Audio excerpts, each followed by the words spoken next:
Welcome back, everyone. This was supposed to be a review of the Hatsan 125 Sniper Vortex in 22 caliber, but the sellers sent the wrong rifle and they sent me a Hatsan 85 Sniper Vortex in 22 caliber.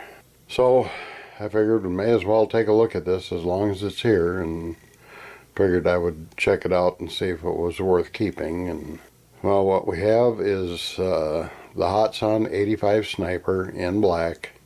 It weighs 7.2 pounds, 44 inches long, 17.7 inch barrel, and it has a steel barrel and receiver and a composite stock. It has a large muzzle brake just like the 125 Sniper. Here you can see the composite stock. Nice grip. It's got sling mounts on the side and the back. It does not have the dovetail weaver combination mount. It's just got a dovetail mount with scope stop here, like I had on the Hatsan Striker Edge combo, and that puts the scope too far forward. It does have Hatsan's Quattro trigger, which is a very nice trigger, and the safety. It's an automatic safety. Every time you cock, it goes in, and when you're ready to fire, just press back to fire. It also comes with 3 shims to extend your stock back just about an inch. It's a nice touch. Fairly comfortable stock. Like I said, it is not the 125 like I ordered. It comes with the Optima 3-9 by 32 millimeter scope, which is a so-so scope. It's better than the 4x32s. It comes with the useless bipod, which you can use for displaying the gun, and a rifle sling and a small Allen wrench for adjusting the trigger.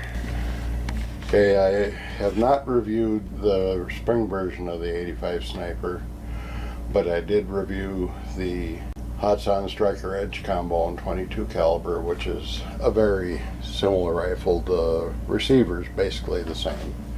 It does not have silencer on it, and it does not have the Quattro trigger. That one also had a composite stock, and that stock felt quite hollow and sounded hollow.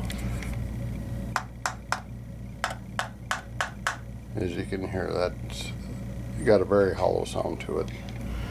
And as a result of that very hollow stock, the rifle makes a very loud twang when you fire. Here's a little demonstration.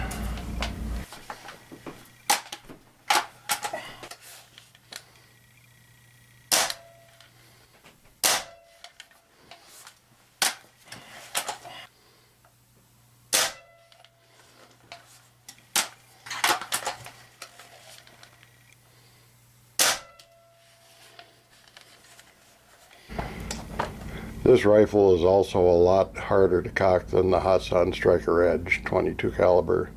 This one I measured at 39.5 pounds of effort to cock it, so I'm not entirely thrilled with this gun.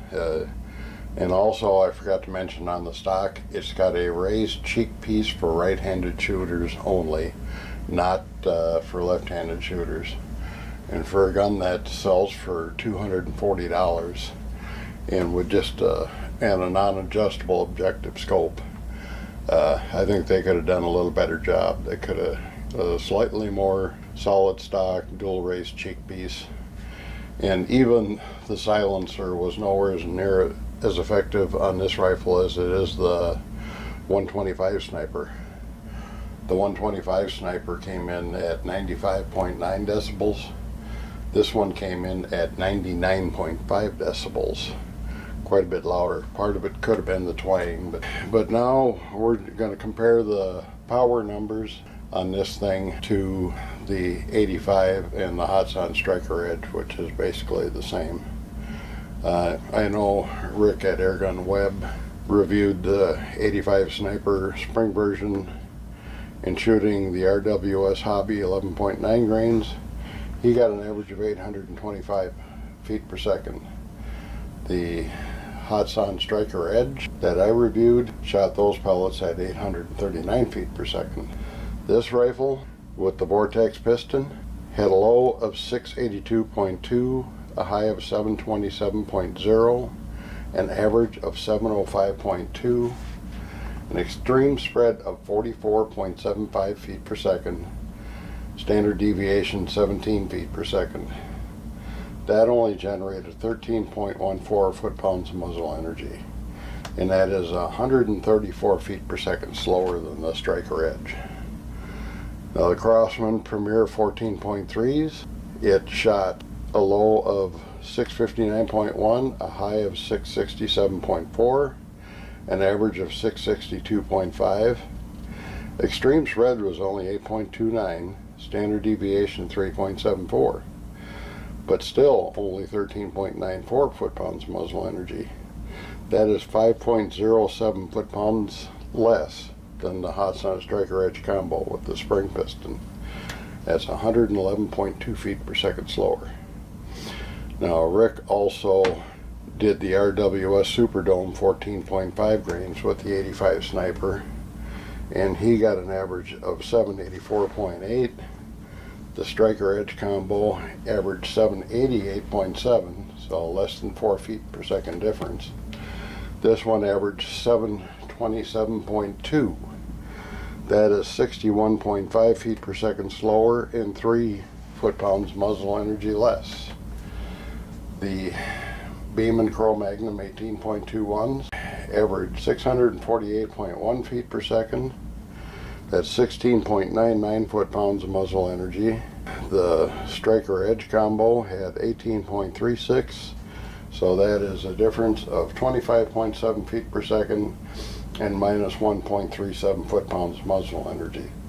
And the other notable pellets I shot with the Striker Edge was the Air Arms 18 grain. They're the Diablo Field Heavy. This gun averaged 660.8 feet per second, developing 17.46 foot-pounds muzzle energy, versus the Hatsan Striker Edge averaged 673.8. That's 13 feet per second slower. So the Vortex piston versus the spring piston, you are going to lose power. And this gun, I ran 50 pellets through it before I started the Crony test, and I'm not impressed. Not for the money. A regular Hatsan 85 Sniper would be much better, but like I say, I'm not even impressed with the stock. It's very hollow. Does not have a race cheek piece for a left-hander. Does not have the Weaver rail. It does have the Quattro trigger, but this is a $240 air gun, and I am not impressed with it. And we will not be doing any target shooting. This rifle's going back. Thank you for watching.